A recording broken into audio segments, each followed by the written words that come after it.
PHC patients आणि मी. माझं MBBS झालं आणि मी वर्षभरातच कडगाव PHCमध्ये मेडिकल ऑफिसर म्हणून रुजू झाले. माझा अनुभव फारसा नव्हता, पण तिथे एक सिनियर मेडिकल ऑफिसर काम करत होते. म्हटलं चला काहीतरी नवीन शिकायलाही मिळेल, आणि म्हणून कॉन्ट्रॅक्ट बेसिसवर असली तरीही मी ती नोकरी स्वीकारली. मग सुरू झाला डॉक्टर म्हणून माझा खरा प्रवास. खेड्यात लोकांना डॉक्टरांची फार गरज आहे, कारण आपल्या इथे खेड्यात जाऊन काम करणारे डॉक्टर्स कमी आहेत. किंबहुना जे डॉक्टर्स आहेत ते पुरेसे नाहीत. मला वाटलं की तिथे डॉक्टर म्हणून जाणं खूप छान असेल, लोकांना आपली खूप किंमत असेल. पण सुरुवातीला काही कटू अनुभव आले, पण नंतर मी त्यांच्यात रुळू लागले आणि मग लोकांनी मलाही मानायला सुरुवात केलं. कडगाव अतिशय दुर्गम परिसराने वेढलेला हा भाग कोल्हापुरातील भुदरगड तालुक्यातील गाव. जवळपासच्या चिल्ल्या पिल्ल्या खेड्यांना जणू हातावर खांद्यावर कुशीत घेऊन बसलेला हा गाव. निसर्गानं भरभरून प्रेम केलं या भागावर. वरुण राजाची तर स्पेशल कृपा. त्या भागाचा राजा म्हणा ना. आठवडा बाजार, काही ठराविक कापड बाजार, शेतकी मालाची दुकानं हे इथं असल्यानं सदैव वर्दळ असलेला गाव. PHCची खरी गरज तिथल्या गरोदर बायकांना आहे. भाग जरा दुर्गम असल्यानं गरोदर बाईला कळा सुरू झाल्यावर त्यांना दवाखान्यात आणेपर्यंत जे काही दिव्य करावं लागायचं ते त्या लोकांनाच माहिती. डिलिव्हरीच्या पेशंट्सना आपली खरी गरज असते हे तिथं कळलं, आणि योग्य वेळेत त्यांना योग्य निर्णय देणं पण गरजेचं असतं. अशा गरोदर बायकांना तिथे डॉक्टरांची नितांत गरज आहे, आणि अशा बायकांसोबत आलेले अनुभवही मला खूप काही शिकवून गेले. पण OPDमध्ये म्हणजे बाह्य रुग्ण विभागात आलेल्या लोकांनी मला अनुभवाचं जे काही गठळं दिलं ते सांगावंच लागेल. तिथे कैक नमुन्याचे पेशंट यायचे. काही खरे, काही खोटे, काही साधे तर काही बेरके, काही शारीरिक व्याधींनी त्रस्त तर काही मनोरुग्णसुद्धा, काही आजारांमुळं त्रासलेले तर काही परिस्थितीनं गांजलेले. या सर्वांना उपचार देता देता मला उलगडत गेले मानवी मनाचे अनेक कंगोरे. वैद्यकीय ज्ञान जे वाचलं होतं त्याचं लाईफ प्रॅक्टिकल तर मिळालंच, पण तिथे शिकले पीडितांच्या जखमांवर हळूच फुंकर घालायला, कुणाच्या तरी मनावर साठलेली धूळ अलगद झटकायला. आणि त्यांनी शिकवलं मला न दिसणाऱ्या त्या मनाच्या जखमा घेऊन हसत जगायला. असो, बाह्य रुग्ण विभागात अनेक नमुन्याचे लोक येत. मी जरा विनोदी ढंगानं त्यांच्याकडे पाहिलं, आणि तिथे मला असं काहीसं बघायला मिळालं की या लोकांचे ना वेगवेगळे ग्रुप असतात, समूह. व्हॉट्सअपचे नाही, तर त्यांच्या वागण्यानुसार आणि डॉक्टर आणि एकूणच वैद्यकशास्त्राकडे त्यांच्या पाहण्याच्या दृष्टीनुसार. म्हणजे बघा ग्रुप नंबर 1, समूह 1. काही लोकांना डॉक्टरांची खरंच खूप गरज असते. म्हणजे त्यांना शारीरिक काही झालेलं नसतं, पण डॉक्टरकडे जाणं त्यांना खूप गरजेचं वाटत असतं. आणि डॉक्टरला किती अनुभव आहे, तो काय ट्रीटमेंट देतो किंवा देत नाही याच्याशी त्यांना काही घेणं देणं नसतं. त्यांना डॉक्टर खुर्चीत दिसतोय ना मग झालं.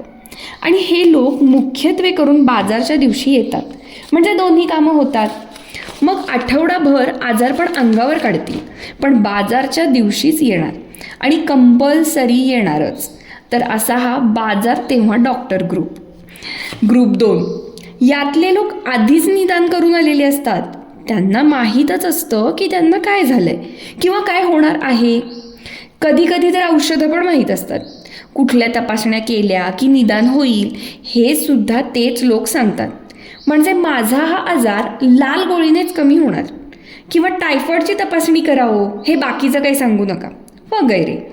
डॉक्टरने स्वतःच्या बुद्धीने त्यांना काही ट्रीटमेंट दिलीच तर तो सो कॉल्ड आजारी पेशंट उठून भांडायलाही कमी करत नाही.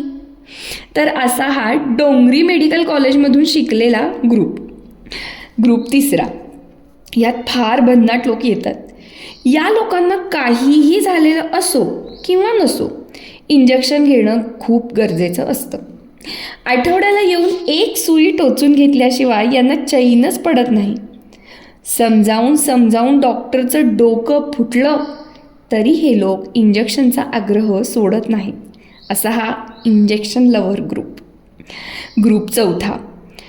ह्या ग्रुपचे लोक महिन्यातून फक्त एकदा येतात. ठरलेलंच असतं, एकदा म्हणजे एकदा. दर महिन्याला हे लोक अशक्त होतात, भयंकर अशक्त, आणि फक्त सलाईन घेण्यासाठीच ते येतात. रक्त तपासून बघू, टॉनिक वगैरे देऊन बघू, असल्या छाटछट गोष्टींमध्ये घालवायला यांच्याकडे वेळच नसतो मुळी. सलाईन घेतल्याशिवाय ते बरे होणार नाहीत असा त्यांचा ठाम विश्वास असतो. नवे नवे अशी त्यांची खात्रीच असते. महिन्याला सलाईन, एके सलाईन, असा सलाईनने सशक्त व्हा ग्रुप. ग्रुप पाचवा. यातल्या लोकांना ना रंगांशी खूप प्रेम असतं. आपल्याला आजार काय आहे यापेक्षा कुठल्या रंगाच्या गोळ्या दिल्यात ते त्यांना महत्त्वाचं असतं. त्यांना चुकून पांढऱ्या रंगाची गोळी दिली तर आपण आता या आजारातून कधीही बरे होणार नाही असा भाव घेऊन ते गयावया करायला येतात आणि रंगीत औषधच द्या म्हणून आग्रह करतात. त्यामुळे अशा लोकांना त्यांच्या आजारावरील गोळ्यांसोबत उगाच विटॅमिनच्या गोळ्या पण द्याव्या लागतात. असा हा रंगपंचमी ग्रुप. ग्रुप सहावा. हे लोक ना फार ॲडव्हान्स्ड असतात, पुढे गेलेले. नजीकच्या काळात त्यांना काय काय होणार आहे हे त्यांना कळलेलं असतं आणि किराणा मालाचा स्टॉक भरावा तसे हे औषधांचा भरणा करायला येतात. सरकारी दवाखान्यात फुकट आहे म्हणून आलेलं प्रत्येक औषध आपल्या स्टॉकमध्ये ते मागणी करतात. मग डॉक्टरनी या सगळ्याला नाही म्हटलं की खूप विनंत्या करून एखादा पेनकिलर जेल किंवा एखादं मल्टीविटॅमिन वगैरे किंवा डोळ्यातले ड्रॉप्स वगैरे मिळवण्यात ते यशस्वी होतात. असा हा ॲडव्हान्स स्टॉक भरणा ग्रुप. आता ग्रुप सातवा. यातल्या लोकांकडे कधीही पैसे नसतात. PHCमध्ये 5 रुपये केस पेपर असतो पण तेही नसतात त्यांच्याकडे. काही खरंच गरजू असतात अपवादानं, पण नेहमीच येणारे हे लोक नंतर लक्षात यायला लागतात आणि 5 रुपयानं काय होतंय, मी घालतो असं म्हणून डॉक्टर आपल्या खिशातले 5 रुपये महिने घालत राहतो. हा खिसा रिकामा ग्रुप. हे पेशंट्समधले सप्तर्षी सोडले तर येणाऱ्या बाकी 7-8 पेशंटना डॉक्टरांची खरंच गरज असते.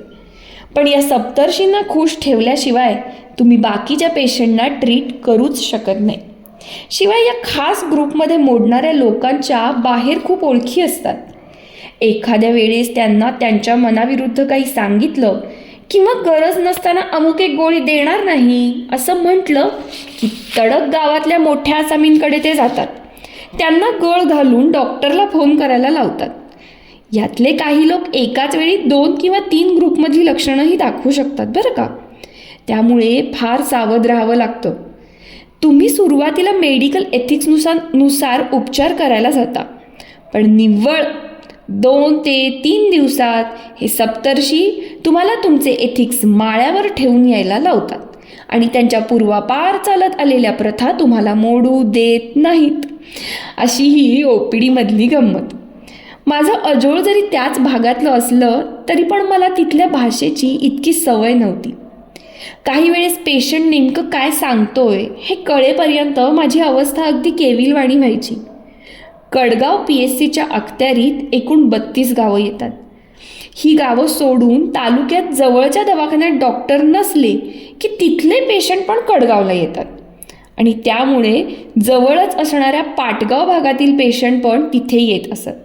आता हा भाग पूर्णपणे कोकण असल्यामुळे त्यांची भाषा समजायलाही मला वेळ लागायचा. यापुढची गंमत पुढच्या भागात ऐकूया. हा भाग तुम्हाला ऐकायला कसा वाटला हे मला नक्की कळवा. थँक्यू.